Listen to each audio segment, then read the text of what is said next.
أعوذ بالله السميع العليم من الشيطان الرجيم بسم الله الرحمن الرحيم الحمد لله رب العالمين وبه نستعين وصلى الله على محمد وأتقى الطائعين وعلى الله دائم أجمعين من الآن إلى قيام يوم الدين آمين رب العالمين بسم الله الرحمن الرحيم اللهم كن لوليك الحجة ابن الحسن صلواتك عليه ورضاه في هذه الساعة في كل ساعة وليا وعافظا قائدا وناصرا ودليلا وعينا حتى تسكن وضكرا وتمتع فيها طويلا برحمتك يا رب العالمين وصلى الله على محمد وعلى الطاهرين. Un sujet aujourd'hui concernant Ali Akbar alayhi salam. Donc Ali, le fils de l'imam Hossein alayhi salam, Ali Akbar a été tombé martyr le jour de Ashura à Karbala. Je vais traiter de deux équivoques. Je vais répondre ou bien je vais donner des informations sur deux équivoques au sujet de Ali Akbar, alayhi salam. Parmi les gens qui font le tarqiq, les vérificateurs, il y a deux points qui ont été beaucoup traités. Quel âge avait Ali Akbar lorsqu'il est tombé martyr?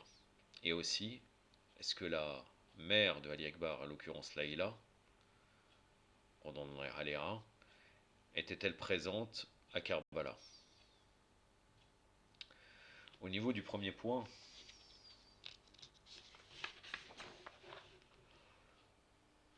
avant même de vous traiter des différents avis, si on comprend et on reste sur le surnom Akbar par rapport à Ali, puisqu'en fait ils sont trois Ali, les enfants de l'imam Hossein alayhi salam, il y a trois Ali. Ali Akbar qui est tombé martyr à Karbala. Ali al-Wasat, le milieu, c'est l'imam Zayn al-Abidin alayhi salam, que vous savez très bien, il était malade par Hikmat Allah. Et donc il est sorti de la bataille de Karbala. Et Ali Azrar, appelé aussi Abdellah al-Radir, même s'il y a des divergences, parfois ils disent que c'est deux personnes, mais il y a quand même une certaine personne qui dit que Ali Azrar, c'est Abdellah al-Radir, qui est tombé martyr à Karbala avec un petit nourrisson avec une flèche dans son cou. La'anallahu dans les mines. Le surnom Ali Akbar voudrait dire donc le plus grand, donc le ishkal, l'équivoque, le shubha qui concerne ce sujet-là ne devrait pas avoir lieu d'être. Car ça ne peut pas être Ali Akbar dans le sens qu'il est plus grand au niveau du rang et du mérite que l'imam Zayn al-Abidin alayhi salam. L'imam est l'imam infaillible. Et même l'imam Baqir alayhi salam qui était présent à Karbala, qui selon certaines sources, je crois que c'est entre 3 et 5 ans, mais plutôt vers 5 ans. Il avait 5 ans à Karbala, il était présent à la bataille de Karbala. Donc ça voudrait dire que l'imam Zayn al-Abidin avait été suffisamment grand pour pouvoir faire un enfant. C'était son fils. Déjà il avait 5 ans. Donc ce n'est pas, le surnom Ali Akbar n'est pas lié à son rang et son mérite. Car l'imam Zayn al-Abidin est supérieur. Même l'imam Baqir, à son jeune âge, est supérieur. Ce sont les imams infaillibles. Certes, les imams muets, puisque vous savez très bien que quand il y a deux imams en même temps, qui sont présents, il y a toujours un imam natiq, un imam parlant. Allahumma salli ala Muhammad wa ali Muhammad wa lajjal farajahum.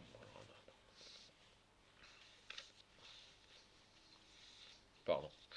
Et un imam silencieux, comme par exemple l'imam Hassan alayhi salam, à son époque était l'imam parlant, et celui qui ne parlait pas, sauf avec l'autorisation de l'imam présent, c'est l'imam Hossein alayhi salam, c'est-à-dire présent au niveau de la religion, etc. Comme vous savez très bien, par exemple, parfois, les imams, leur fils est présent, quelqu'un vient poser la question à l'imam, et là il lui dit vas-y, pour montrer la grandeur, malgré son jeune âge des fois de l'imam, il dit à son fils de répondre à sa place. Et vous retrouverez ça dans le Kafi, sur le chapitre, dans Kitab al-Hujja, Je pense que c'est sur les chapitres des naissances, parce qu'en fait, de la naissance de tel imam, de la naissance de tel imam, c'est pour démontrer quel imam les gens devaient suivre, tout de suite après l'autre imam. Donc après, à chaque fois qu'il répond, il dit voilà, c'est lui le Hujja, après moi. En revenant sur le sujet d'Ali Akbar, le surnom d'Ali Akbar était Abul Hassan. Selon l'auteur du livre Anis Shira, c'était le 11 Shaban de l'an 33 que Ali Akbar est né, c'est-à-dire 2 ans avant l'assassinat de Osman ibn Affan, la'natullah alayh, car ce dernier fut assassiné en l'an 35 après l'Hégire. Ibn Idris, dans le livre intitulé Sha'air, quand il traite de la naissance du seigneur de Ali Akbar, il dit que ce fut à l'époque du califat d'Osman. Le califat d'Osman usurpé a eu lieu entre l'an 23 et l'an 35 de l'Hégire. Et donc il confirme les propos de l'auteur de Anis Shira. Anis Shira, c'est un livre de Sayyid Mohammed Jafari Tayari Indi. Il a écrit en 1241, après l'Hégire.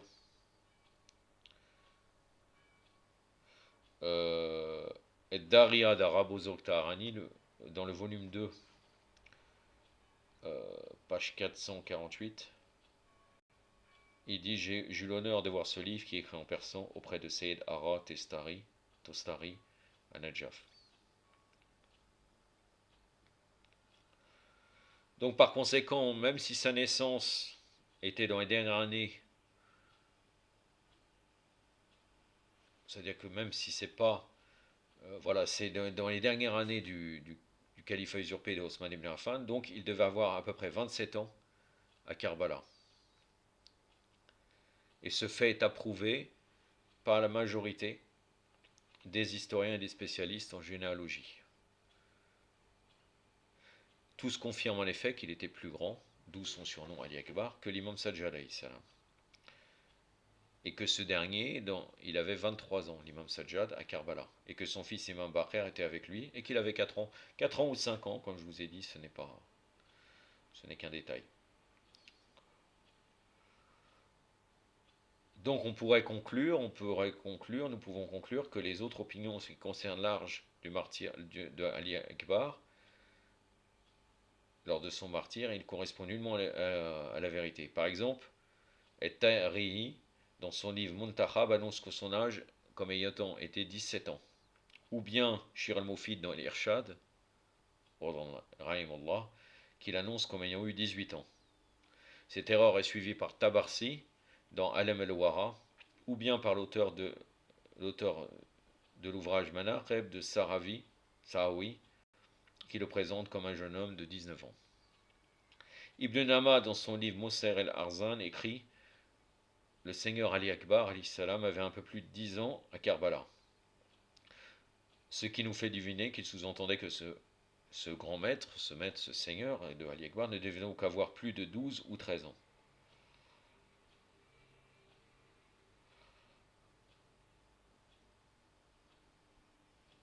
Donc un peu plus de 10 ans, c'est voilà, 12 ans, 13 ans, 11 ans. Ibn Nama avait cité les propos de Nasiruddin Tusi. Nasiruddin Tusi qui est le philosophe, ce n'est pas Shir Tusi qu'on appelle Shir Tarifa Tusi, l'auteur de Tardib et l'auteur de l'Istibsar, les 2 livres des 4 livres sources principales des hadiths chiites. Que dit Nasiruddin Tusi? Le jour d'Ashura, ce seigneur, en parlant d'Ali Akbar, avait 7 ans. Tandis que selon les documents et les preuves historiques incontestables, il a été prouvé catégoriquement que ce seigneur, alayhi salam, avait un rang et une position éminents et altissime auprès de son père, et qu'il dépassait tous les autres membres de la noble famille du prophète, sallallahu alayhi wa sallam, par le haut rang qu'il avait. Là, on ne parle pas bien sûr de l'imam Sajjad, excepté pour Abu Fadl al-Abbas, l'oncle de Ali Akbar. avec des divergences. Même si on dit, généralement on dit qu'Abu Fadl al-Abbas est supérieur, il y a certains ulama qui disent que Ali Akbar était supérieur dans la grandeur et le mérite et le rang que Abu Fadl al-Abbas. Donc concernant son rang très grand de Ali Akbar, on pourrait dire que ses âges de 7 jusqu'à 13 ans ne pourraient absolument pas correspondre à ce que nous savons de Ali Akbar. Par exemple, une des vertus de Ali Akbar, c'est que tous les historiens sans exception, s'accordent sur le fait que l'imam Hussein ibn Ali, alayhi salam, dans la nuit de Ashura et durant son entrevue avec Omar ibn Saad, l'arnatullah alayh, avait ordonné à tous ses proches compagnons de se tenir en dehors de la tente où devait avoir lieu son entrevue avec Ibn Saad. Seuls les seigneurs Abu Fadl et Ali Akbar, salawatullah alayhima, eu la permission d'accompagner l'imam à l'intérieur de la tente, tout comme Ibn Saad avait laissé entrer son fils Hafs et son esclave personnel. Donc on peut se dire, s'il était aussi jeune dans cette entrevue, pourquoi est-ce que c'était quelque chose de valeur de le laisser là? Même si effectivement la grandeur de, quoi qu'il arrive, même qu'il était petit, il avait un très grand rang, Ali Akbar. Mais dans ce type de réunion, est-ce que forcément on va mettre quelqu'un d'aussi jeune présent dans cette entrevue? C'est un des arguments. Aussi le jour de Ashura, lorsque l'imam fit son célèbre discours, et lorsque les cris et les lamentations des enfants et des femmes s'élevèrent au ciel, l'imam fit signe à son frère, Abu Fadl, et son fils aîné, Ali Akbar, d'aller calmer et consoler les femmes et les enfants, en ajoutant que sous peu, toute sa maisonnée allait avoir une bonne raison pour pleurer et se lamenter. Aussi, le 8 Muharram, nous voyons que l'imam Hussein, alayhi salam, donna l'ordre à un groupe de ses proches d'aller vers l'Euphrate pour apporter de l'eau. Son fils, Ali Akbar, se trouvait comme le commandant de cette expédition périlleuse. Donc tous ces faits prouvent que Ali Akbar, alayhi salam, le jour d'Ashura, avait vécu plus que 7 ans sur cette terre. Peut-être que lors de ce propos de Shirtoussi, peut-être que quand il a évoqué 7 ans, le mot 10 a été omis par accident dans les manuscrits. C'est une possibilité. C'était. Et en vérité, dans cette phrase, c'est indiqué 17 et non point 7 ans. Et donc, il était d'accord avec le savant Tari, mais il faut ajouter quand même que même ce chiffre, selon les documents et les preuves que nous avons donnés auparavant, ne pourrait être juste. Mais on peut dire quand même que l'éventualité des erreurs lorsqu'on recopie est grande. Comme les erreurs et des autres erreurs dans tous les écrits. Maintenant, on peut se dire aussi, un argument aussi, c'est est-ce qu'il avait un enfant. Sayyid Abdelrazak Muqarram écrit dans son Martel, le Martel très connu de Muqarram, Ali Akbar avait 27 ans, il était marié et père d'un enfant. Et pour citer et confirmer ses dires, il cite le texte de l'invocation qui est offerte à ce seigneur dans le livre Kamel al-Zira d'Ibn al-Khulaway, qui d'ailleurs a été traduit, mashallah, récemment par les Chevaliers de la Wilaya, le groupe Les Chevaliers de la Wilaya, en français. Jazakallahu khair, qu'ils soient récompensés pour ce noble effort. Dans le livre Kamel al-Zira, dans le Ziyara de l'imam Sadiq alayhi salam,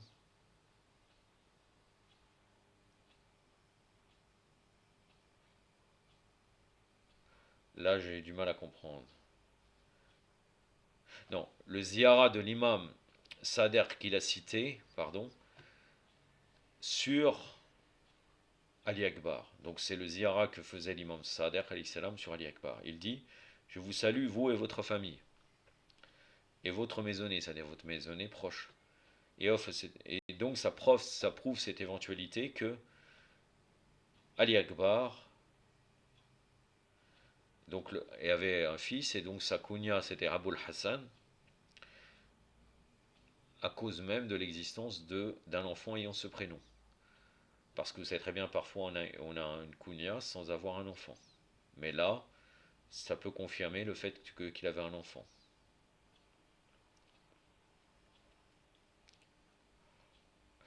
Et même pour confirmer ce que disait El-Muqarram, donc dans une des invocations d'une ziyara à Ali Akbar, Ali ibn al-Hussein, Ali salam, cette interprétation sur votre famille et votre maisonnée ne se limite pas uniquement à cette seule invocation, et dans une seule et unique matière, mais que cette phrase a été utilisée dans beaucoup de cas et dans de nombreuses invocations et de ziyara qui se trouvent dans le livre Kamal al-Ziyara, par exemple dans les pages 204 et 239 de l'ouvrage. De même, dans la préface de son livre Ali Akbar,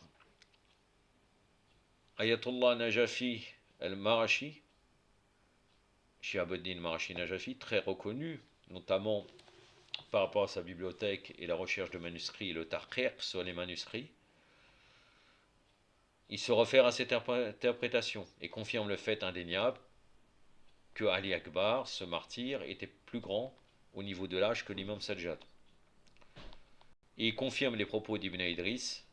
Il déclare que l'opinion la plus juste et la plus célèbre parmi les ulama, les historiens et les spécialistes en généalogie est cela même. Et donc que Ali Akbar était le frère aîné de l'imam Sajjad alayhi salam. Et que les propos de ces savants érudits sont incontestables, car ils sont des spécialistes accrédités en la matière. Donc on conclut que l'âge de Ali Akbar, le jour de son martyre, était plus que 20 ans, et qu'il devait même avoir 27 ans. Maintenant, ce qui concerne la mère de Ali Akbar, si elle se trouvait à Karbala, il y a une grande divergence d'opinion, et n'existe hélas aucun argument indéniable pour pouvoir confirmer et réfuter ces opinions diverses de manière catégorique. Par exemple, Muhaddis al-Qawmi, qui est connu pour être très rigoureux au niveau des récits, du récit de Karbala, notamment dans son livre Lolo wal Marjan, où il montre vraiment une position dure par rapport au récit. Il dit que beaucoup de gens ont menti sur l'imam Hussein dans les récits. Il dit, pour savoir si l'illustre mère de ce seigneur se trouvait à Karbala ou non, il faudrait plutôt se pencher pour l'absence de la dite dame que pour sa présence, car je n'ai rien trouvé dans les livres accrédités. Dans les livres accrédités, il parle des livres sources. Ça, c'est dans Muntaha el-Amal. Mohammed Samawi, qui est l'un des ulama et des savants contemporains, et l'auteur de plusieurs ouvrages aussi, déclare que les mères de 9 martyrs se trouvaient à Karbala, et qu'elles avaient témoigné le courageux djihad de leur fils dans leur martyr. Il ajoute, et un autre de ces jeunes hommes est le seigneur Ali Akbar, alayhi salam, car selon certaines nouvelles parvenues, Dame Laïla, l'illustre mère de ce seigneur, priait à l'intérieur d'une des tentes pour la sauvegarde de son enfant, et qu'elle avait regardé la bataille et témoigné le massacre de son fils, et témoigné du massacre de son fils.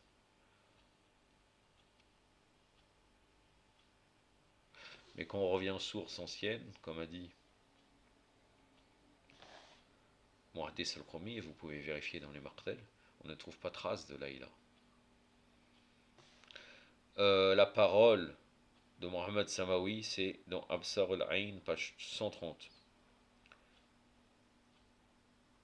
Mais Samawi n'a offert aucune bibliographie, c'est-à-dire qu'il n'a pas cité un texte. Il dit cela verbalement ou par écrit, mais sans citer un argument.